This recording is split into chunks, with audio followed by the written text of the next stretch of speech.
जनतेचा आक्रोश जेव्हा रस्त्यावर उतरतो तेव्हा काय होतं? तर नेपाळ होतो, बांगलादेश होतो, हा इशारा देण्यासाठी हा मोर्चा. आता त्या शिंदे गटाचे लोक आयुक्ताला भेटायला गेले, मुंबई पोलीस आयुक्त, माझ्या विरुद्ध गुन्हा दाखल करा का? त्यांचं म्हणणं आहे मी म्हणाले महाराष्ट्राचा नेपाळ होईल. अरे झालेलाच आहे. नेपाळमध्ये लोक रस्त्यावर का होतात? त्याचं कारण नाशिकमध्ये प्रचंड भ्रष्टाचार, सरकारी पैशाची लूट,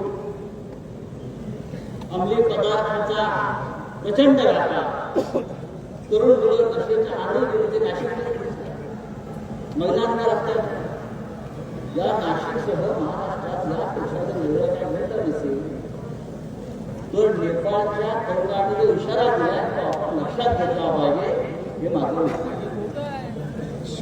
आमचा पाहू मगापासून अस्वस्थ आहे का राहुल धोत्रेचा फोटो पाहून. हा राहुल धोत्रे तरुण मुलगा त्याची हत्या निर्घृणपणे केली. कोणी केली? देवेंद्र फडणवीसच्या कार्यकर्त्यांनी, गिरीश महाजनच्या कार्यकर्त्यांनी केलेले आहे. पुढे गेला हा उद्धव मुनसे कसा मिळत नाही? आमचे कार्यकर्ते बरोबर मिळतात आंदोलना करणारे, पण तुमचा एक सर्व खूप करून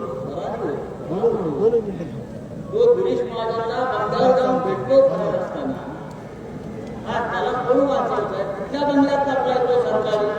हे जर राज्याच्या गृहमंत्र्याला आणि नाशिकच्या पालकमंत्र्याला माहीत असेल तर तुम्ही राज्य करायला नालायक आहात. तरुण मुलांच्या हत्या 40 खून झाले या शहरामध्ये. सावरकरांनी पण हत्या केल्या देशाच्या स्वातंत्र्यासाठी. नावं घेतली काने सावरकर. पण आता ज्या हत्या होत आहेत त्या जमिनी लुबाडण्यासाठी, लुटमार करण्यासाठी हे नाशिकचं चरित्र. ज्या नाशिकच्या पावित्र्याच्या, नाशिकमध्ये घडलेल्या रामायणाचा आणि आढावा होतो त्या नाशिकमध्ये काय घडले तिकडे दत्ताना हे नाशिक आपल्याला बदलायचं आहे.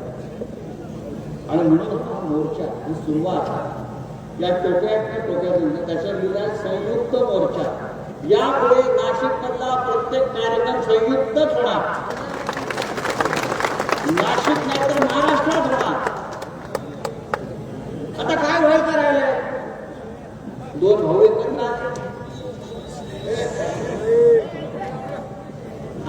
ही समस्या मी आज ऐकणार आहे. दोन महाराष्ट्राचे बंधू एकत्र आले, ठाकरे बंधू एकत्र आले, दोन नेते एकत्र आले आणि कार्यकर्ते एकत्र आल्यावर हा महाराष्ट्र यापुढे फक्त ठाकरांच्याच मागे जाईल हा सुद्धा नाशिकला संदेश. फार मोठ्या संख्येने नाशिक रस्त्यावर उतरले, मी त्यांचा आभारी आहे. शिवसेना, महाराष्ट्र नवनिर्माण सेना यांचं कुळ आणि मूळ एकच आहे आणि आपल्या सगळ्यांचा मायबाप माननीय बाळासाहेब ठाकरे हाच आहे. त्याच्यामुळे आम्ही इतकंच सांगतो, यामुळे तुम्हाला आमच्याशी सामना करताना खूप काळजी घ्यावी लागेल. नाशिकमध्ये गुंडगिरी, नाशिकमध्ये हनी ट्रॅप, मला सगळ्या नेत्यांनी सांगितलं हे चित्र बदलायचं असेल तर उद्याच्या महानगरपालिकेपासून आपल्याला सुरुवात करावी लागेल, परिवर्तन करावं लागेल. जिल्हा परिषदा येथील, नगरपालिका येथील वोट चोरी करून आलेलं सरकार आहे. हे सुद्धा बोगस.